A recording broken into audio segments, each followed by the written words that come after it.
Shalom, Bapak Ibu terkasih dalam Tuhan, selamat pagi. Apa kabar? Dan pastilah kabarnya Bapak Ibu adalah kabar damai sejahtera, kabar luar biasa. Itu merupakan doa dan harapan saya. Pagi hari ini saya rindu menyampaikan firman Tuhan tentang tenang dekat Allah. Tenang dekat Allah. Setiap orang pastilah ingin hidupnya tenang.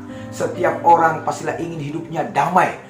Setiap orang pastilah ingin hidupnya tentram. Saudaraku terkasih, apalah artinya kita memiliki segala sesuatu, tetapi hidup kita tidak menjadi tenang, hidup kita tidak menjadi tentram, hidup kita tidak menjadi damai, saudara terkasih. Selalu gelisah atau selalu dikejar oleh ketakutan. Sayangnya saudara terkasih, orang seringkali salah dalam mencari sumber ketenangan, sumber kedamaian. Beberapa orang berpikir kalau dia mempunyai uang, dia mempunyai segala fasilitas, dia mempunyai harta yang cukup melimpah, maka hidupnya akan merasa tenang.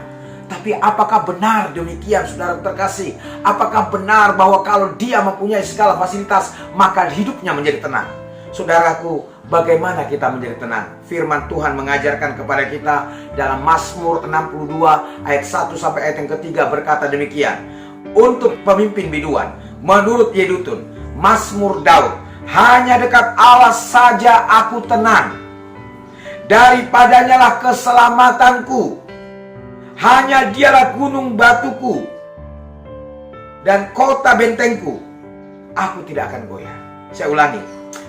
Untuk pemimpin biduan menurut Yedutun, Mazmur Daud, hanya dekat Allah saja aku tenang, daripadanya lah keselamatanku. Hanya dialah gunung batuku dan keselamatanku, kota bentengku, aku tidak akan goyah. Saudaraku terkasih, Mazmur ini berbicara bahwa hanya dalam Tuhan saja kita tenang, hanya dalam Tuhan saja kita tentram, hanya dalam Tuhan saja kita beroleh ketenangan yang abadi, ketenangan yang sejati. Saudaraku terkasih, Mazmur ini merupakan merisi keyakinan Daud kepada Allah, bahwa Allah itu sumber ketenangan hidupnya, bahwa Allah itu sumber kedamaian kehidupannya.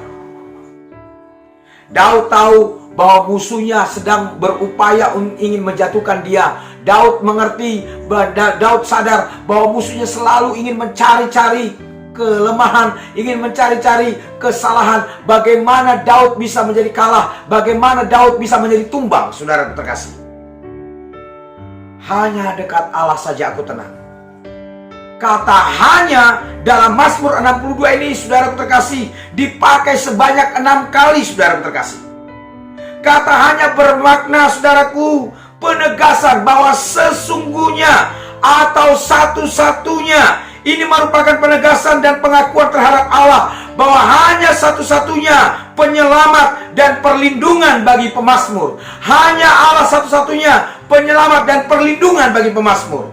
Dalam situasi yang menghimpit, Daud diliputi rasa aman, rasa tenang, karena dia berada dalam naungan dan lindungan Allah.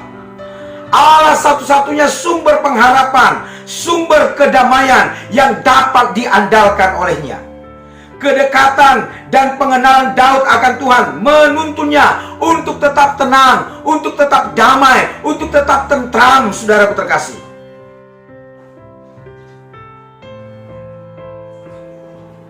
Hanya dekat dengan Tuhan, maka Daud merasa damai, merasa tenang, merasa tentram. Saudara, ada seorang tukang kayu. Suatu saat ketika sedang dia bekerja, maka saudaraku terkasih, secara tidak disengaja arlojinya jatuh. Arlojinya jatuh di tumpukan serbuk kayu. Saudara, dia pun berusaha mencari, dan bersama-sama dengan teman-temannya dia juga berusaha mencari. Mereka terus mencari arloji itu, saudara terkasih. Dia berupaya sedemikian rupa mencari dan mencari agar dapat menemukan. Sebab arloji itu adalah arloji kesayangan dia, arloji hadiah yang dia terima, saudara terkasih. Arloji yang begitu dia cintai, tapi sekarang telah hilang di tengah-tengah tumpukan daripada serbuk-serbuk kayu itu. Tibalah saat makan siang, saudara, para pekerja meninggalkan tempat itu dengan putus asa, dengan kecewa. Terlebih juga saudaraku, si pemilik arloji juga dia meninggalkan tempat bengkel kayu itu dengan kecewa, dengan putus asa, saudaraku terkasih. Saat itu ada seorang anak kecil yang sedang memperhatikan mereka, sedang mencari arloji itu. Tak berapa lama kemudian, saudaraku terkasih, dia berjongkok, saudaraku, dia mendatangi bengkel kayu itu dan dia coba berjongkok sedemikian rupa. Dan saudaraku, dia coba berdiam diri dan mendengar. Dan tak lama kemudian, dia menemukan arloji itu. Dan saudaraku terkasih, pemilik sang arloji itu menjadi sangat senang sekali karena arloji milik kesayangannya ditemukan kembali. Lalu saudaraku terkasih, namun sebelumnya saudaraku, dia bertanya, bagaimana engkau bisa menemukan? Mengapa engkau bisa menemukan? Dan sang anak kecil itu hanya berkata, Bapak, aku menemukannya karena aku duduk diam dan mendengar. Dan waktu aku duduk diam dan mendengar, maka aku mendengar suara arloji itu berbunyi tik-tak, tik-tak, tik-tak, tik-tak. Dan aku kemudian mendengar sedemikian rupa, dan kemudian aku mendapatkannya arloji itu kembali, dan aku menemukannya. Dengan cara demikian aku duduk diam dan mendengar, dan aku menemukannya. Saudaraku terkasih, hanya dekat dengan Allah saja, maka kita akan mendapatkan aliran ketenangan dan kedamaian sekalipun berada di tengah-tengah badai.